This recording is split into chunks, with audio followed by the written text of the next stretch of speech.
ఇంతకుముందు వీడియోలో చెప్పినట్టు ద్వాపర యుగంలో చీరలాగితే యుద్ధాలు జరిగాయి.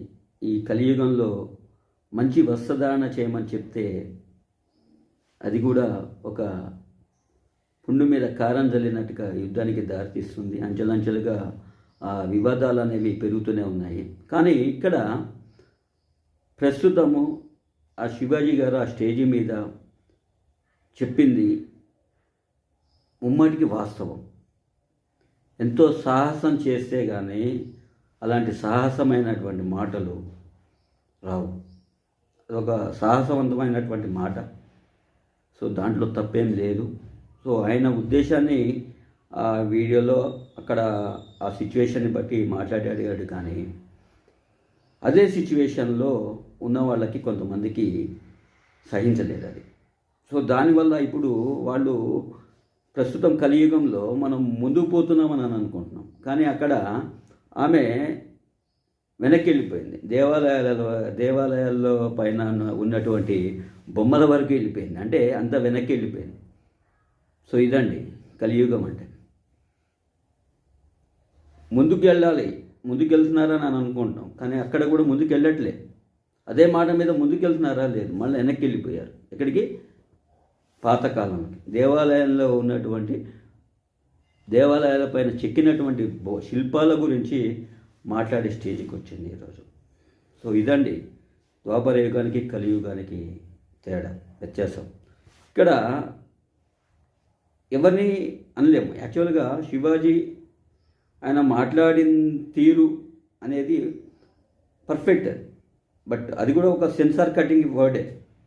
అది సెన్సార్ కటింగ్ వర్డే. ఇది కూడా చెప్తున్నాను నేను. సినిమాలో సెన్సార్ కటింగ్ వర్డ్స్ కొన్ని చాలా ఉంటాయి. ఈయన మాట్లాడింది కూడా సెన్సార్ కటింగ్ వర్డే. బట్ అది కొంతమందికి నచ్చట్లేదు.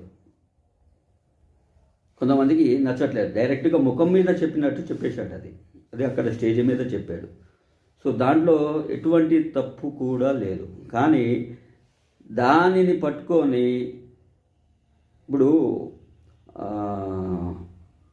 దొంగతనం చేసేవాడిని ఏమంటారండి? దొంగ అని అంటారు. అవునా? తప్పు చేసేవాడిని తప్పు అని అంటారు. తప్పు చేశాడని అంటారు. మరి మనం చేసే తప్ప ఒప్ప అనేది ఇక్కడ తప్పు ఒప్పులు కావండి. ఇక్కడ తప్పు ఒప్పు అనేది అది వేరే విషయం. తప్పులు ఒప్పులు అది వేరే విషయము.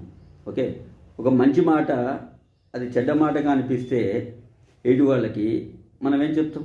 ఏం చెప్పలేం. సో ఒక మంచి మాట చెప్పాడు, ఓకే. సో దాంట్లో కొంచెం పదజాలం కొంచెం తేడా వచ్చింది. సో 1-2 కరెక్షన్స్ ఉంటాయి. ఇప్పుడు అన్నీ పర్ఫెక్ట్గా ఎవరు కూడా మాట్లాడలేరండి కొన్ని విషయాలు. ఓకే, సో చాలామంది ఇప్పుడు ఆడవాళ్ళే విమర్శిస్తారు. ఓకే, మరి మగవాళ్ళని ఆడవాళ్ళు విమర్శిస్తారు, ఆడవాళ్ళని మగవాళ్ళు కూడా విమర్శిస్తూనే ఉంటారు. ఎందుకు? వాళ్ళకి నచ్చకపోయినా విమర్శ అనేది ఎక్కడ వస్తుంది? నచ్చకపోతేనే వస్తుంది. లేకుంటే దాంతో పనే లేదు. ఏదైనా ఒకటి చూసి కానీ దాని గురించి ఒక టైం వచ్చినప్పుడు చెప్పడం జరిగింది అది. ఓకే, సో ఇంతకుముందు గరికపాటి గారు కూడా ఇదే విషయాలని చాలా సందర్భాల్లో చెప్పాడు ఆయన గారు. సో ఆయన ఇప్పుడు అలాంటి వాళ్ళలో ఒక శివాజీ అనే అతను కూడా ఒకడని చెప్పచ్చు. సో ఇలాంటి వాళ్ళు ఎంతమంది చెప్పినా ప్రయోజనం ఏమి ఉండదండి ఈ రోజుల్లో. ప్రయోజనం రావాలి అని అంటే మార్పు రావాలి అని అంటే ఆలోచన రీతిలో మార్పు రావాలి. అంతేగాని మనం మాట్లాడుతున్నాము, సరే మన మీద ఏదో ఒక టాక్ నడుస్తుంది, సో దాన్ని కప్పిపుచ్చుకోవడానికి మళ్ళా ఏమంటారు, దెబ్బ మీద పుండు మీద కారం చల్లినట్టు చేయదు ఇది కూడా. సో ఇది అందరూ కూడా కొన్ని సామెతలు ఊరికే రాలేదండి. సామెతలు చాలా ఉన్నాయి. ఆ సామెతల్లో కొన్ని మనం గుర్తుపెట్టుకోవాలి. అంతేగాని ఈరోజు నేను చెప్పాను ద్వాపర యుగంతో కలియుగంతో ఈరోజు పోలుస్తున్నాను అనుకోండి ఇదే విషయాన్ని. ఓకే, అప్పట్లో ఇప్పట్లో అదే విషయము ఆమె కూడా అన్నది. పాతకాలంలో బట్టలే లేవు మరి అని మళ్ళీ వెనక్కి వెళ్ళిపోయింది. దాని తర్వాత దేవాలయాల్లో ఉన్నటువంటి శిల్పాల మీదకి చెక్కినటువంటి దేవాలయాలపైన చెక్కినటువంటి శిల్పాల దగ్గరికి వెళ్ళిపోయింది.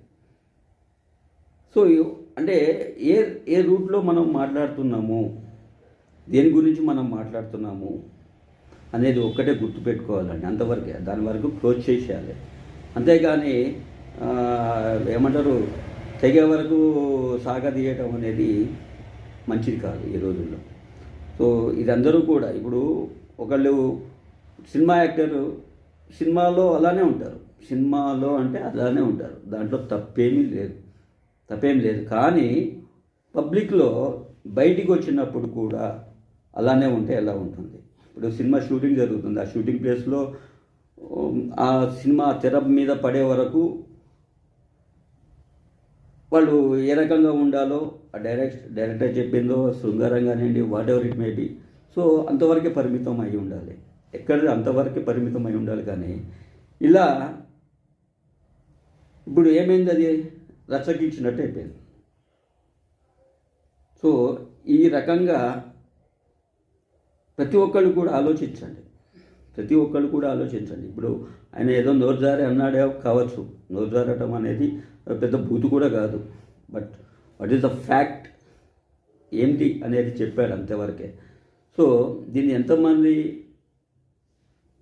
ఇప్పుడు ఇద్దరు ఆడ అంటే మగ అంటే ఒక బొమ్మ బొరుసు లాంటి వాడు, నాణానికి అటు బొమ్మ బొరుసు లాంటి వాడు, ఈ రెండు కూడా సమానమే, ఎవరు ఎక్కువ ఎవరు తక్కువ అనేది కాదు. సో దాంట్లో ఆలోచించే రీతి అనేది ఉంటుంది చూసారా, అదే ముఖ్యమైనది.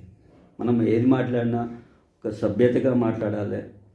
ఓకే, నలుగురు మంది చూస్తున్నారు కాబట్టి నలుగురికి తగ్గట్టుగా మనం ఉండాలి, వేషధారణ కానివ్వండి.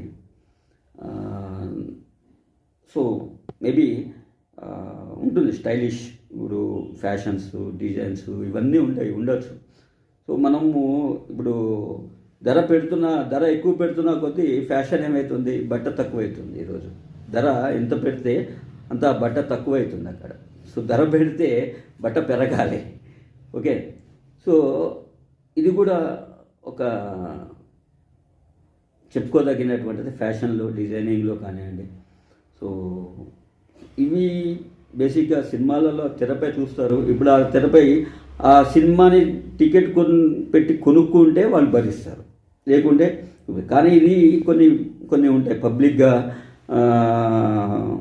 ఈ రకంగా వస్త్రధారణ చేయడం అనేది కూడా ఒక విషయంలో చెప్పాలి అని అంటే, నా ఇష్టం అని అనద్దు, నా ఇష్టం అనే మాట చాలా తప్పు. ఓకే, బట్ ఎందుకంటే ఇది నా ఇష్టం అని అన్నారంటే ఇంక అయిపోయినట్టు, ఇంకా దానికి సమాధానం ఏమి ఉండదు, సమాధానం ఏమీ ఉండదండి, ఎవరి ఇష్టం వాళ్ళది. బట్ కొన్ని ఒక చోట డైలాగ్లో చెప్పినట్టు కాదండి, ఎక్కడ తగ్గాలో అక్కడ తగ్గాలి, ఎక్కడ పెరగాలో పెరగాలి. ఓకే, మేము కొన్ని వీడియోస్ చూశాను, ఏదో ఏమో ముందుకు పోతుంది కదా అనుకున్నాను, బట్ ఎక్కడికో వెనక్కి వెళ్ళిపోయింది. అంటే దేవాలయాలపైన చెక్కినటువంటి శిల్పాల మీద వరకు వెళ్ళిపోయినాను. సో ఆలోచన ఎంత దూరం తీసుకెళ్ళింది, ఆ యుగం వరకు తీసుకెళ్ళింది. ఇప్పుడు కలియుగం నడుస్తుంది. ఈ కలియుగంలో ఇప్పుడు ఉన్నటువంటి ప్రజెంట్ సిచ్యువేషన్స్ బట్టి మెలగాల్సింది ఎవరైనా కూడా. సో అది బేసిక్గా ఈ వీడియో మీకు నచ్చినట్లయితే అందరికీ షేర్ చేయండి. మా ఛానల్ని ఇదే మొదటిసారిగా చూస్తున్న వారైతే తప్పకుండా సబ్స్క్రైబ్ చేయండి. మా ఛానల్లో వెలువడే ప్రతి వీడియో కూడా ముందుగా విడుదలైన వెంటనే మీ మొబైల్ నందు నోటిఫికేషన్గా రావాలి అని అనుకుంటే సబ్స్క్రైబ్ చేసిన వెంటనే పక్కన ఉన్నటువంటి బెల్ ఐకాన్ని ప్రెస్ చేయడం మాత్రం మర్చిపోకండి, లేదంటే నోటిఫికేషన్స్ మిస్ అవుతాయి. Thank you for watching.